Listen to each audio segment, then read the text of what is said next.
I hope it's clear. I hope it's crystal clear as an unmuddied lake, I say, how important my subs are to me. Yesterday was December 7th, the day of infamy, the day those sneaking, good-for-nothing Japanese out of the clear blue sky, for no reason whatsoever, attacked a naval station, Pearl Harbor, Hawaii. You guys know I personally don't like attacks on the fun-loving sailors, like the attack on the USS Liberty in June of 1967.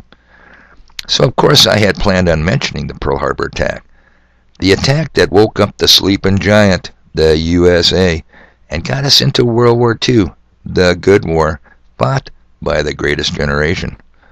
People, do you realize if the USA wasn't attacked and didn't get into World War II on the side of the white hats, it's very possible they might be speaking German in Chicago, I mean Chirac, instead of all the beautiful languages of love and diversity spoken there today. Well, it's just a good thing God was on our side. We were on the right side on that one. But I didn't talk about December 7, 1941 yesterday because I had a question comment from a sub. People, this is what I call devotion to duty. I got your back. Your needs are my needs. You guys come first. I also didn't talk about sperm yesterday as planned. Who doesn't want to talk about sperm? In fact, let me ask you this. Is there ever a time when it's not proper to talk about sperm? I don't think so. Well, we're going to talk about sperm, people. The good war and that other war. You know the one. The war that will be a year old in February. It all starts now, right here. So stay with me, people, because I'm just getting started on Thursday, the 8th of December, 2022. Boy, where do I start with a menu like the one I created for you today?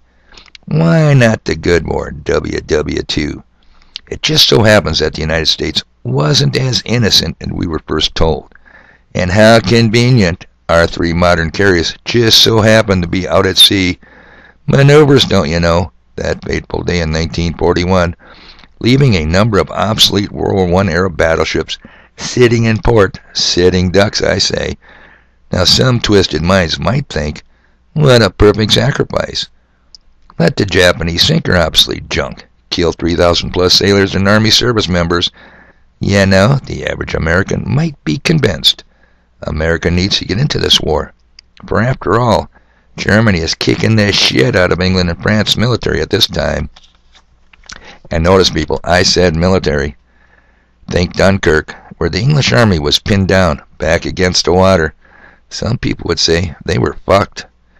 I said military, people, because Germany did not bomb civilian cities.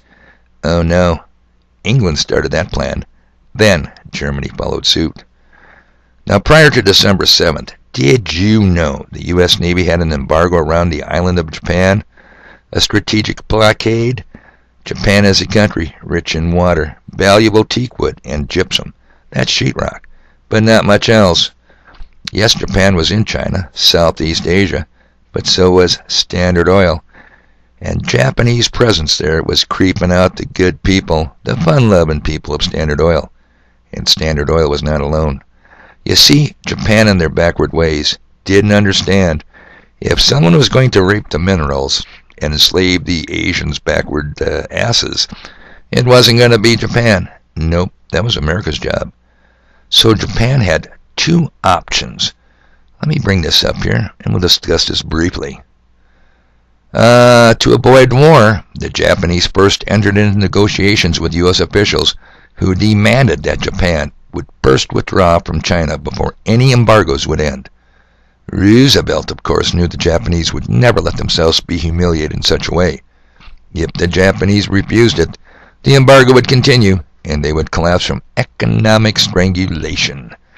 If they complied and withdrew all troops from the mainland, communism would sweep Eastern Asia, exactly as happened after the war, resulting in Communist China and the Korean and Vietnam Wars. The Japanese were given a two-headed coin, die by starvation or die by communism. They decided to reject both of these two options and fight instead. Now here's a quote from Henry Stimson. Who's he? He was FDR's Secretary of War. Quote, "We faced a delicate question of the diplomatic fencing to be done so as to be sure that Japan is put into the wrong and makes the first bad move. Overt move. The question was how we should maneuver the Japanese into the position of firing the first shot. Unquote. How cool is that? Okay, just as a side point, just as a fun fact, in 1941 we had a War Department, and we're in the Pacific and European theaters. Today we have a Defense Department with a Secretary of Defense, not war, with 750 bases in 80 countries. Now how cool is that? I'm just all about cool stuff today. And speaking of today, the Ukrainian war is approaching its 1-year anniversary this February. I mentioned that earlier. The Ukrainian fearless leader, liquor, guns, bacon, tits, plus P, loving leader Zelensky, even made Time Magazine's Person of the Year. Murray is so proud of that. He shows in Time Magazine cover to everyone he mooches a drink off of. I wonder why. I might have to ask him.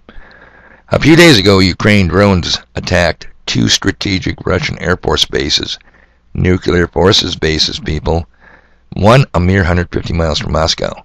And the Russians aren't happy. Those goddamn Russians. Remember what happened a few months ago when the pipeline attack and the attack on Russia's Crimea bridge? Remember that, don't you? The Russians went apeshit. Ukrainians today are sitting in the dark, playing pocket pool. Water and sewer systems crippled. Their electrical grid a shambles. Night flyover satellites. Night flyover. Satellites photos show the Ukraine looks today more like Africa 2022 than First World Europe. Now, am I saying Putin is a great man, savior of the white people everywhere? No, he's in on it. And what do I mean, in on it? He's in on the nuclear war as a winnable loop with Zelensky and the U.S., our fearless leaders, Republican and demon rats. 2 wings of the same shit bird. And I'm going to play a quick montage from Tucker Carlson last night. Oh, it's going to be quick, people. Don't want to get a copyright strike. Here we go. To the Ukrainian people, you can expect the Congress to be there with you in terms of supporting your efforts to maintain your freedom. Everything that we can do to be helpful to them as they fight for their freedom. I think the history of the 21st century turns on how fiercely we defend freedom in Ukraine. We will continue to provide military equipment so that Ukraine can defend its territory and its freedom. The United States will continue our unwavering support for Ukraine as it defends its freedom. And let's get the job done so that we can save lives in Ukraine and defend the cause of freedom. The free world had no choice. America could not stand by. The American people did what they always have done: defend freedom around the world. What a crock of bullshit. Who asked you? Who asked me? Did you guys get a vote on this? I don't think so. I mean, it's amazing. Oh, Americans, we defend freedom around the world. White hats, people. We're the good guys. Now, that's the people that are in on the nuclear war is a winnable thing, and it's a good thing loop. Who's out of the nuclear war is a good thing loop? All the rest of us. Yeah, I think we're called collateral damage. They've already got us calculated how many of us they can lose and still say, we won. Well, god damn it. My big mouth ran long again. Now this afternoon, people, I have I can't talk about it, top secret meeting with Mr. X in Minot. You remember him? Yeah, he flew in for 1 day. So I doubt I'll get a podcast up tomorrow. But we are going to talk about sperm on Saturday's podcast, people. Yes, the sperm will flow then. Right now, I got stuff to do.